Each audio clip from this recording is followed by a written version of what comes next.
از نام راحیل پیدا بود که سود رحلت خواهد کرد. پروردگارا در فراقش مرا صبر عنایت فرما.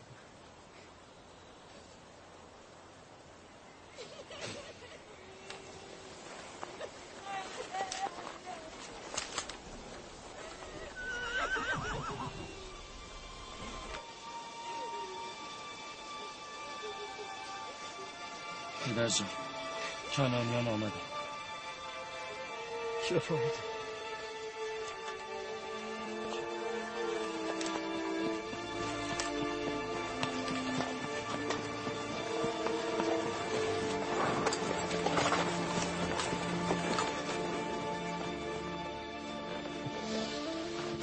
کجاست؟ درون چادر. عجله کنید، با من بیایید. سلام بر نبی خدا. سلام خواهد. دیر آمدی خواهد. دیر آمدی. راحیل بود.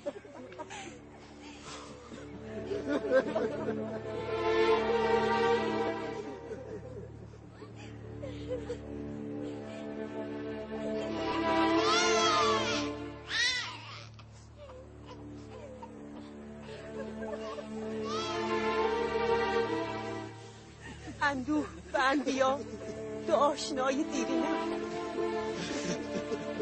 این گونه مسائل برای ما غریب نیست. ما در این مصیبت نیست به خدا پناه میبریم.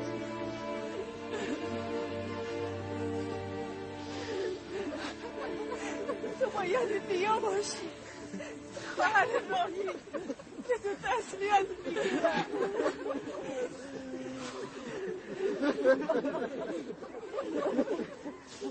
میبینی فرزند، جایی که آمده ای کاروان سرایی است. جمعی می آیند و عده‌ای می روند. خوش آمدی. مقدمت مبارک. مقدم او نامبارک است. نامبارک. او را بنعانی بنامید. فرزند نکبت. او باعث مرگ خواهرم شد. بس کن زن، بس کن. مرگ و زندگی به دست دیگری است. این کودک که گناهی نداره. بنعانی نه، بنیامین فرزند دست راست. او دست راست پدرش خواهد. تو کیستی عزیز عمه؟ یوسف فرزند راحیل. از تو نیست یادگار راحیل. اول باید به تو تسلیت کنم.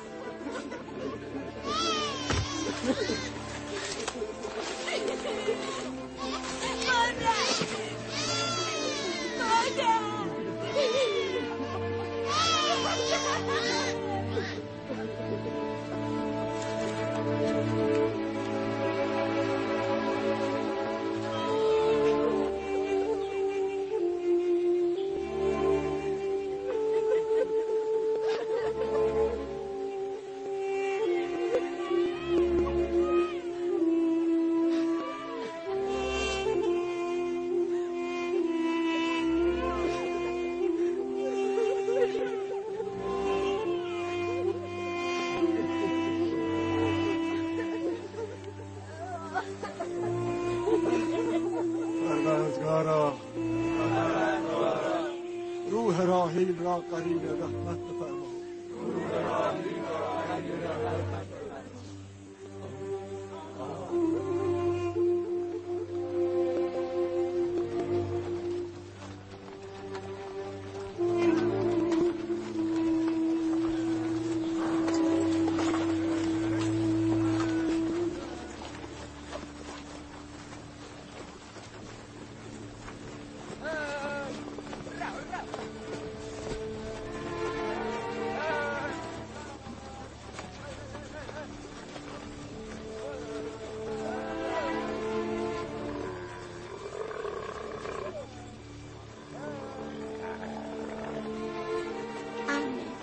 پدرم میگوید خداوند هر که را بیشتر دوست دارد او را به نزد خود میبرد.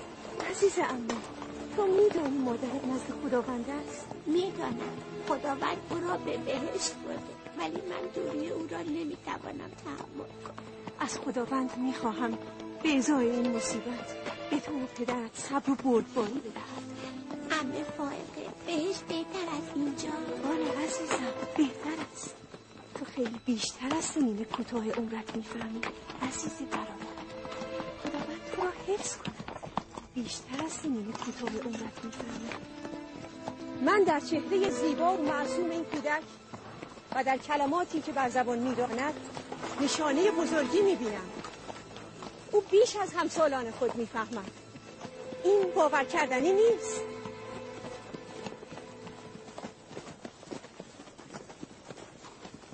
بس کن خواهر، بس کن. یوسف هم مثل دیگر برادران خود با آنها فرقی نداره. چهره و کلام یوسف برای من دلنشین است. از تو میخواهم نگهداری او را به من بسپاری. شاید غم بیمادری او را قدری التیام دهم. من با خواهرم عهد کردم که نگذارم فرزندانش غم بیمادری را احساس کنند. مانند دیگر فرزندانم از آنها نگهداری خواهم کرد. ولی تو با آن همه فرزند که داری چگونه میتوانی؟ این امکان نداره. اجازه نخواهم داد لحظه ای از پیش چشمم دور شد.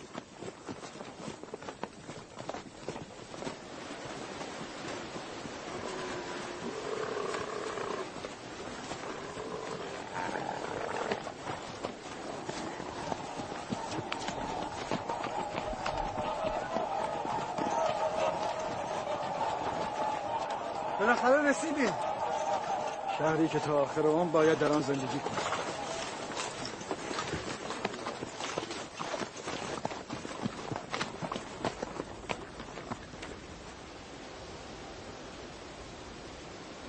آمدن کاروان یعقوب نبی آمدن.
خوش آمدید.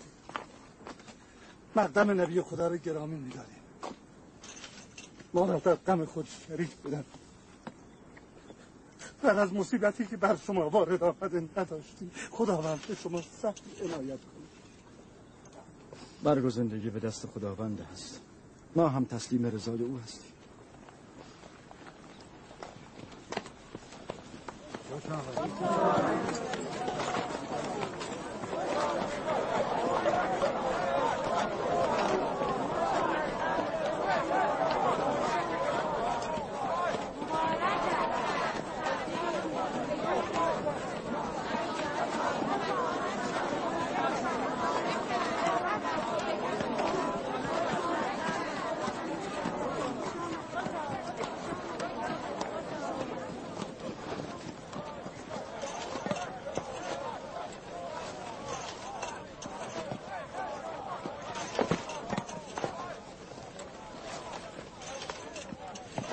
خواهر، مقبره پدرمان اسحاق نبی کجا قرار گرفته؟ قبلا آنجا را دیدی؟ مقبره پدر بزرگمان حضرت ابراهیم و همسرش در مکفیلا. مزار مادرمان رفقه نیز آنجاست. ابتدا قصد زیارت و تجدید پیمان با آنان را دارم. بیا همه را خبر کن. به اتفاق آنجا میرویم. یهودا لاوی اسم امانتی را که به تو سپردم بیاور. ما به دیدار مزار پدرم اسحاق می‌رویم.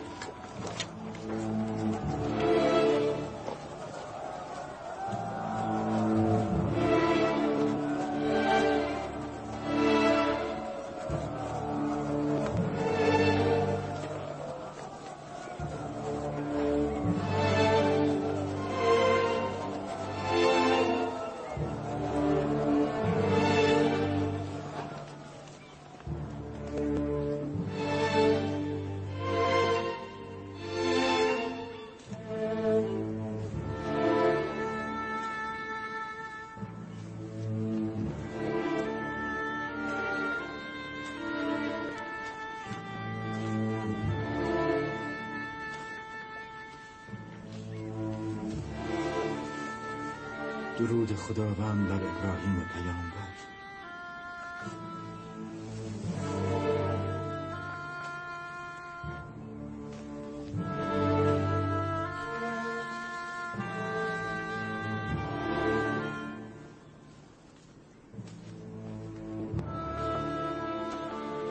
خداوند روح اسحاق و ابراهیم را شاد گرداند.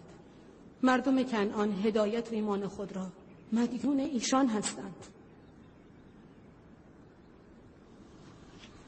به هنگام مرگ خیلی دلش میخواست شما را ببیند.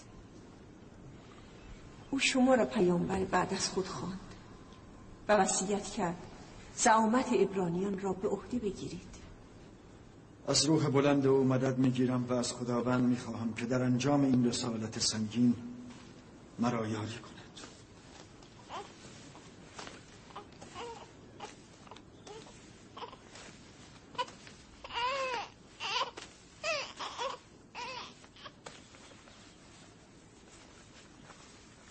این پیراهن متعلق به پدر بزرگمان حضرت ابراهیم است که به پدرمان اسحاق به ارث رسید.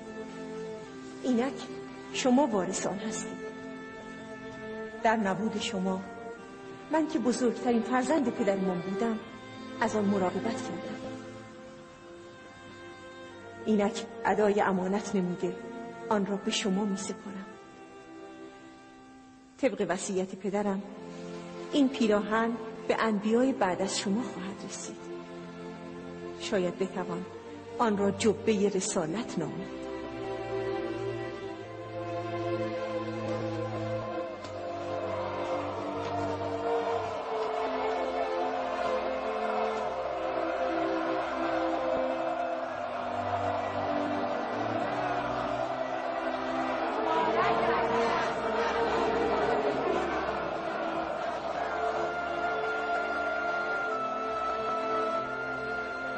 من به مردم کنعان با شما بیعت میکنیم و بعد از حضرت اسحاق شما را نبی خدا میدانیم و به رسالت شما گواهی میدهیم. مبارک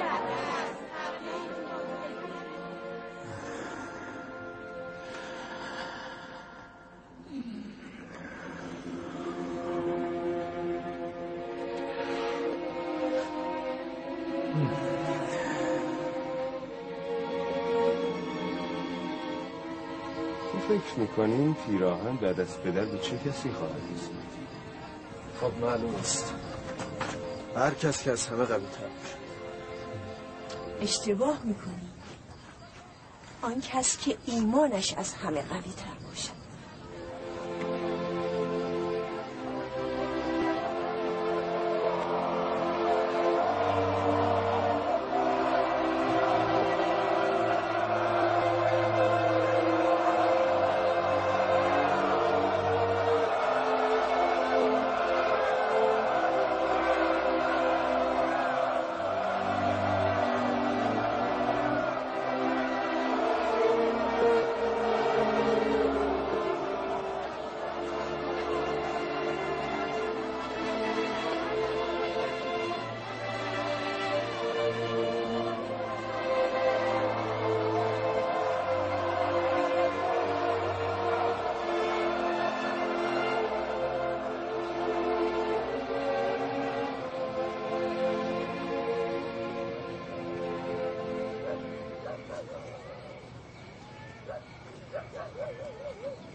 گرسنه‌ام. به ما غذا نمیدهی مادر؟ پس غذا چه شد؟ کمی تحمل کنید. چه خبر است؟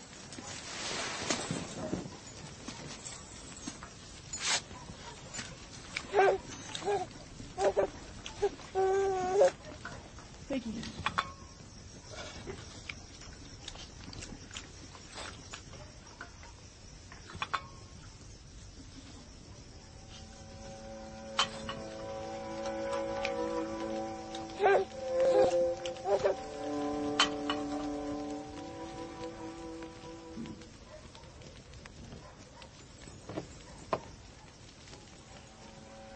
شما رو چه شده؟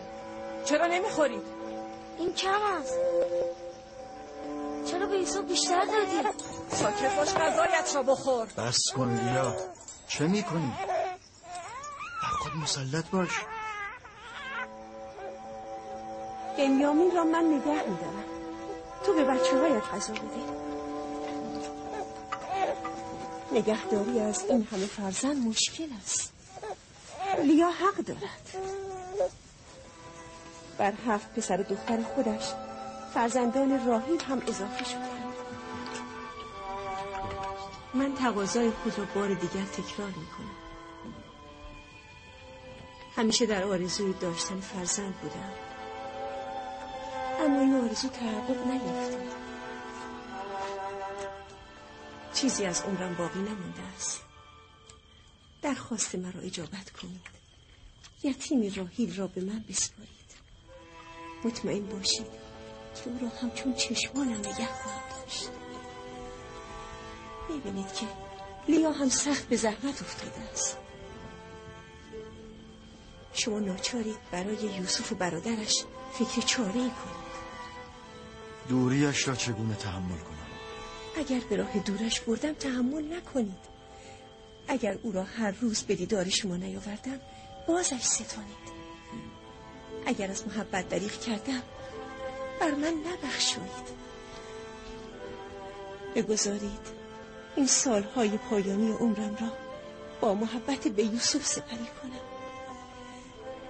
یقین داشته باشید که هم روح راحیل را خوشحال خواهم کرد، هم دل شما را. اما فائقه، عهد من با خواهرم راحیل چه می شود؟ سوگند خوردم که نگذارم فرزندانش غم بیمادری را احساس کنند. فائقه پیمان تو را جامعه عمل خواهد پوشاند. بیشک او یوسف را کمتر از مادر عزیز نخواهد داشت. تو بیم آن داری که کثرت فرزندان موجب غفلت هم از یوسف شود؟ نه، به عکس. بیم من آن است که تو از دیگر فرزندان غافل شده و فقط به یوسف بپردازی. یوسف جان، بیا اینجا پسرم.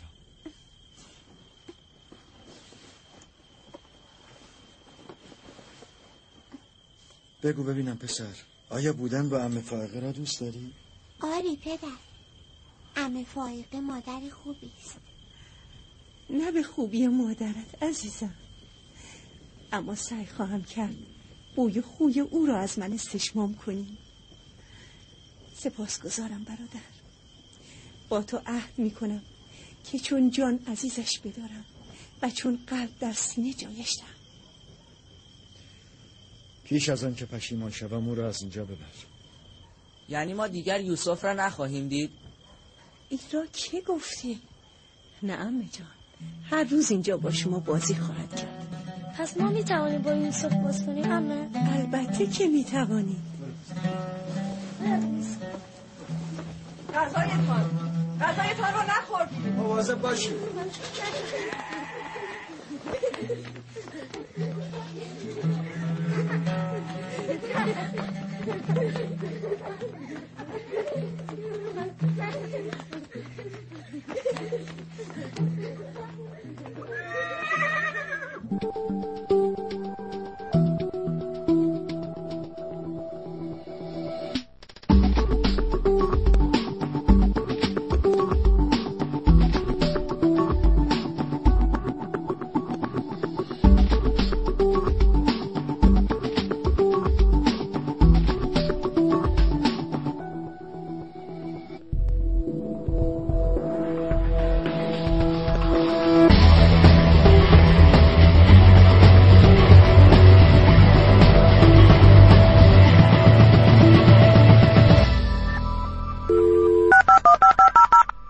thespianwave.com.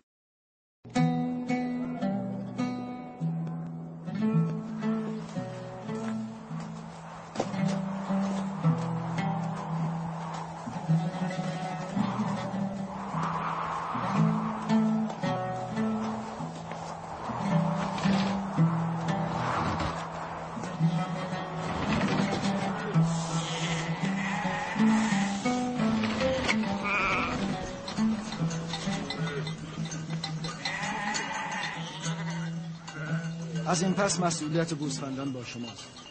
من با شما نمی‌آیم. باید به امور مردم رسیدگی کنید.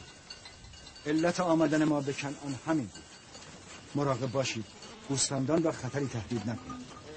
نگران نباش پدر، که دیگر فلک میشه. میدانم بروید. سلام برم به مهربان. سلام عمه جان. سلام، دست خداوند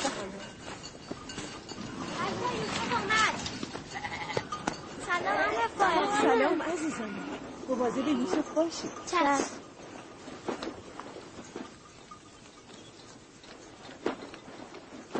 سلام بر نبی خدا.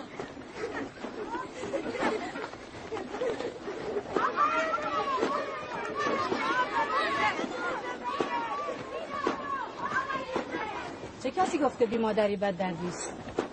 خوشا به حال بی مادران.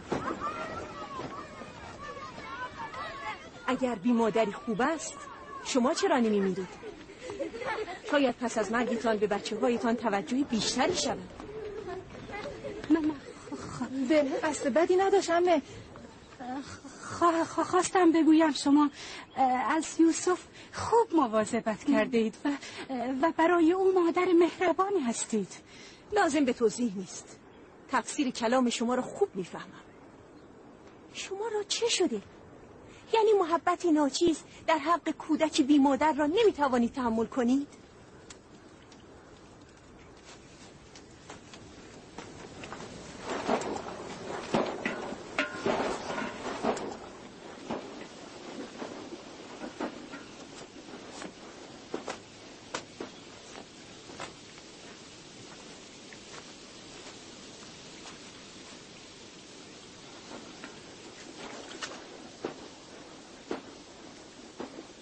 مراقب باش خواهر.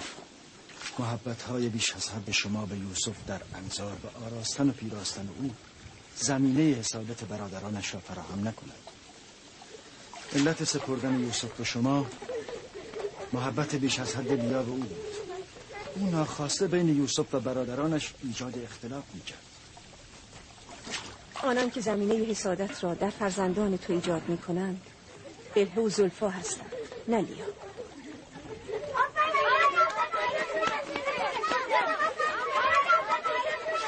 خداوند یوسف را از شر حسودان و چشم زخم دشمنان محفوظ بدهد.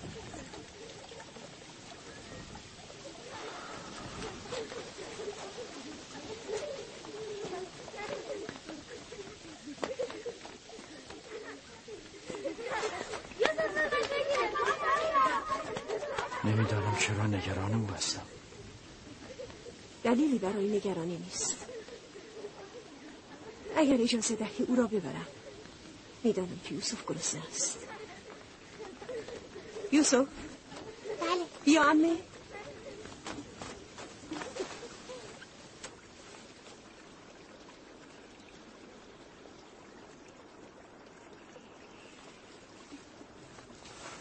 بریم عزیزم. خدا نگهدار. خدا.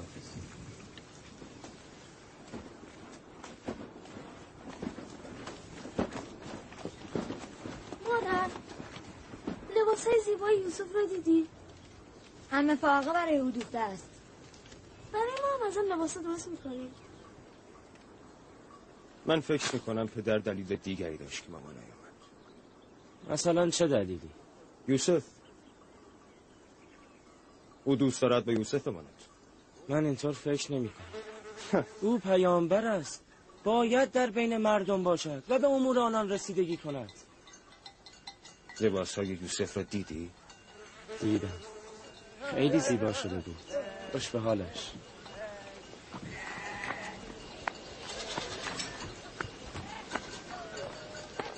لاوی یهودا نمیایید؟ آمدی.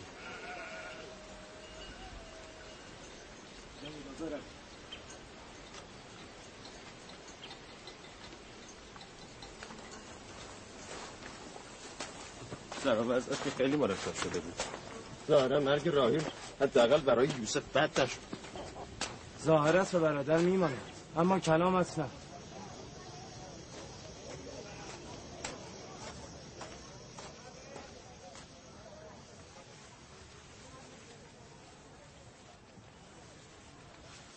این را بپوش.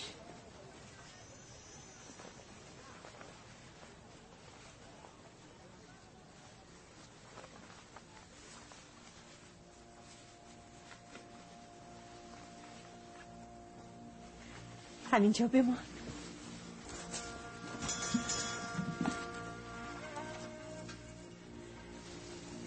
میدانی این چیست؟ این کمربند پدرم اسحاق نبی پدر بزرگ توست. آرزو داشتم آن را به کسی دهم که ادامه دهنده راه نبوت باشد. امیدوارم آن ادامه دهنده تو باشی. من این کمربند را دوست دارم. پیراهن حضرت ابراهیم و این کمربند نزد من امانت بود. پیراهن را به برادرم دادم. این کمربند نیز فعلا نزد تو باشد. مواظب باش آن را گم نکنی. میترسم بعضی از دیدن این کمربند ناراحت شود. مثلا چه کسانی؟ مثلا برادرانم. اصلا جای نگرانی نیست. عجله کن. باید به مجلس موعظه پدرت برسی. برویم.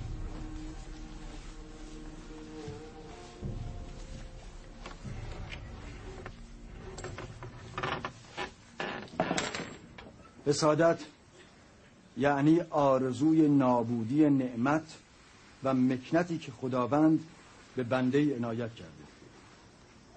حسادت یعنی داشتن دیگران را تحمل نکردن. حسادت یعنی سعادت و خوشبختی دیگران را تاب نیاوردن و آرزوی فقر و تنگ دستی دیگران را داشتن. حال یک نفر بگوید ببینم حسود کیست؟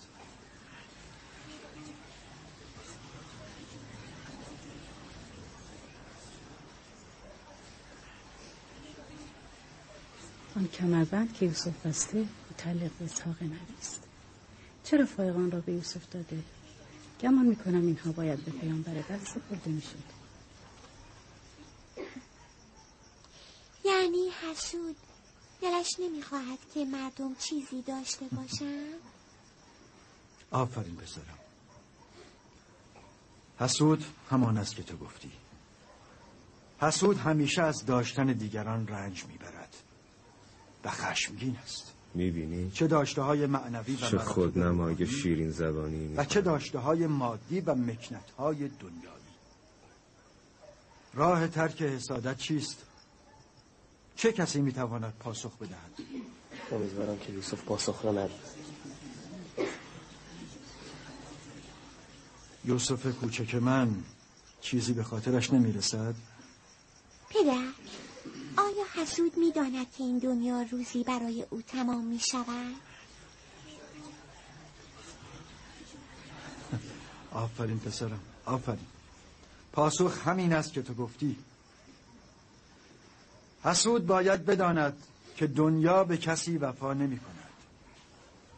حسود نه خیر دنیا را می بیند و نه پاداش آخرت. حسود از حسادت خیش طرفی نمی بندد و بسطی نمی چیند.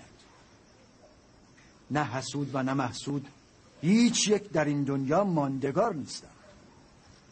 اگر حسود این را بداند دنیای خود را به خاطر تنگ نظری و حسادت به جهنم تبدیل نمی کند.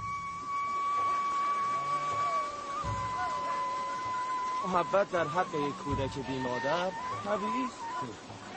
محبت نکردن به فرزندانی که مادر دارند هم طبیعی است. یعنی مادردار نیازی به محبت ندارن. از طرفی عمه لباسهای نو به اون میپوشاند و او را میآراید. از طرفی هم مادر او را بر زانو نشانده و بهترین غذا را به او می‌دهد. گرچه نزد ما حفظ ظاهر میکنند ولی حتی پدر هم او را از همه ما عزیزتر می‌دارد. از حق نگذریم برادرمان یوسف با ذکاوت و شیرین زبان است. چهره زیبای او واقعا دوست داشتنی است. همه ما برادرمان یوسف را دوست داریم، اما اگر پدر و مادرمان بگذارند و یوسف را دردانه و ناف پرورده بار نیاورند. شما کمربند و بازوبند پدر بزرگمان اسحاق را دیدی که یوسف بسته بود؟ آری، بلهه میگفت که اینها میراث انبیاست و باید به پیامبر بعد سپرده شود. پس عمه فائقه چرا آنها را به یوسف داده است؟ خب این را میتوان از عمه پرسید. غروب که گله را باز کرداندیم به نزد عمه میرویم. بچه‌ها سنگ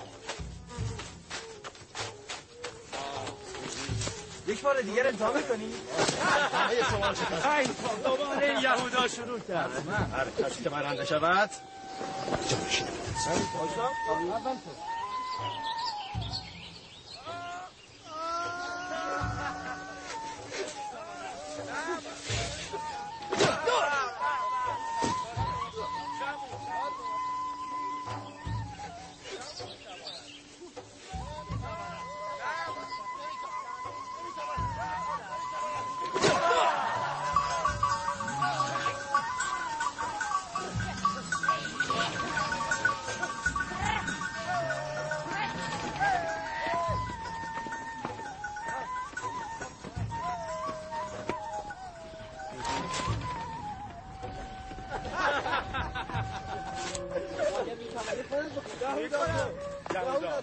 خسته نباشید. کجا؟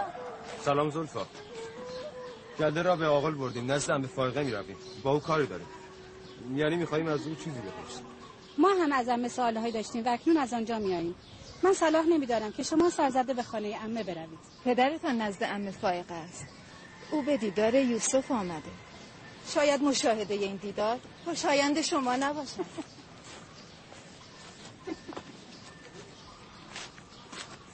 مگر اونجا چه خبر است؟ خب برویم ببینیم. این که کاری نداره.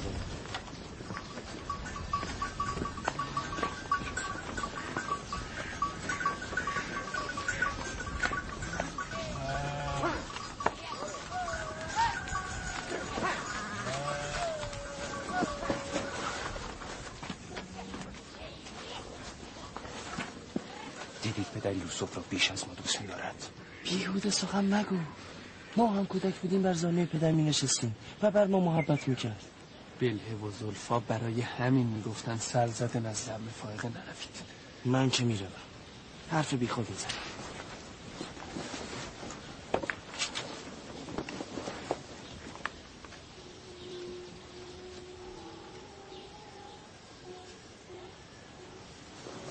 همینجا بیز بسید.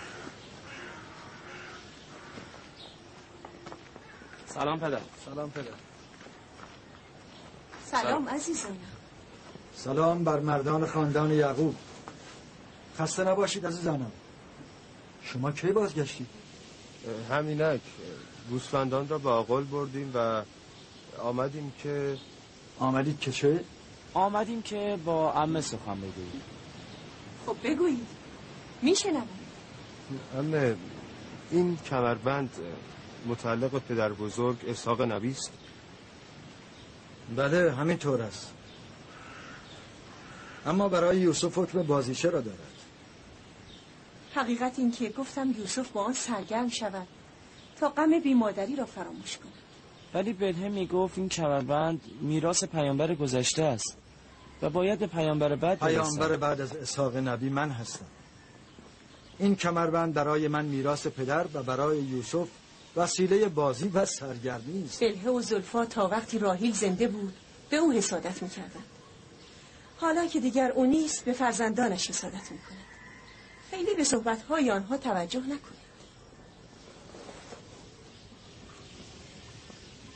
پدر، یهودا میگوید که شما یوسف را بیش از ما دوست دارید. اینطور نیست. ولی شما امروز به دیدار یوسف آمده اید. او را بر زانو نشانده بودید. شما را هم در دوران کودکی بر زانو می نشاندم. اگر شما هم از من دور بودید برای دیدارتان می آمدم. من همه شما را دوست دارم و دلم نمیخواد این گونه سخنان را بشنوم. بروید. من شما را مردان خانواده و پشت و پناه خود میدانم. آنگاه شما خود را با کودکی خرد و ضعیف مقایسه میکنید. خداحافظ خواهر.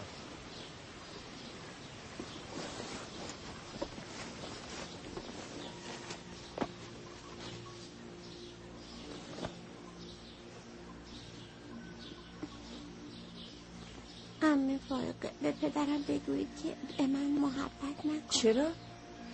آخه برادرانم ناراحت میشه. عزیز دلم، تو محبت مادر که ندیدی، از محبت پدر هم محروم شوی؟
بیس میشمارم باید آنها را پیدا کنی. کجایی؟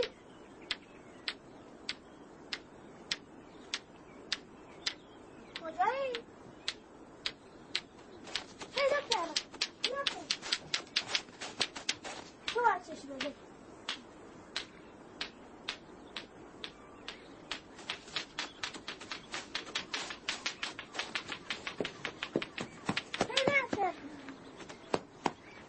اما هنوز یوسف را پیدا نکردیم. یوسف یوسف یوسف یوسف یوسف پس کو یوسف یوسف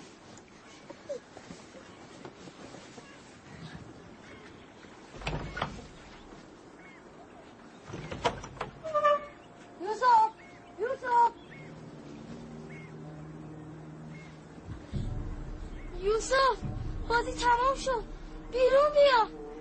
یعنی کجا رفته است؟ همه جا رو گشته ایم.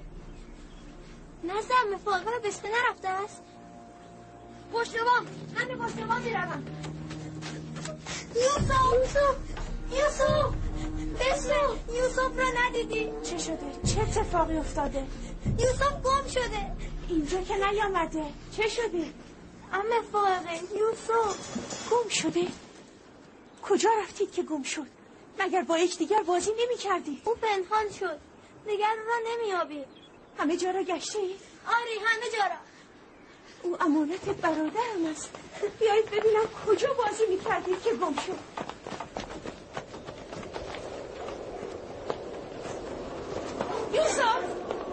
یوسف همه جا کجایی؟ نیست. یوسف کجایی؟ نیست. یوسف عمه یوسف اینجا هم نیست. چی کنم؟ چی خاکی بر سرم کنم؟ وای بر من.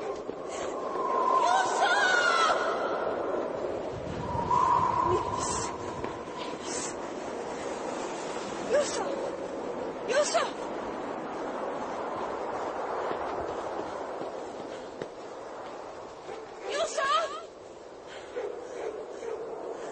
نیست.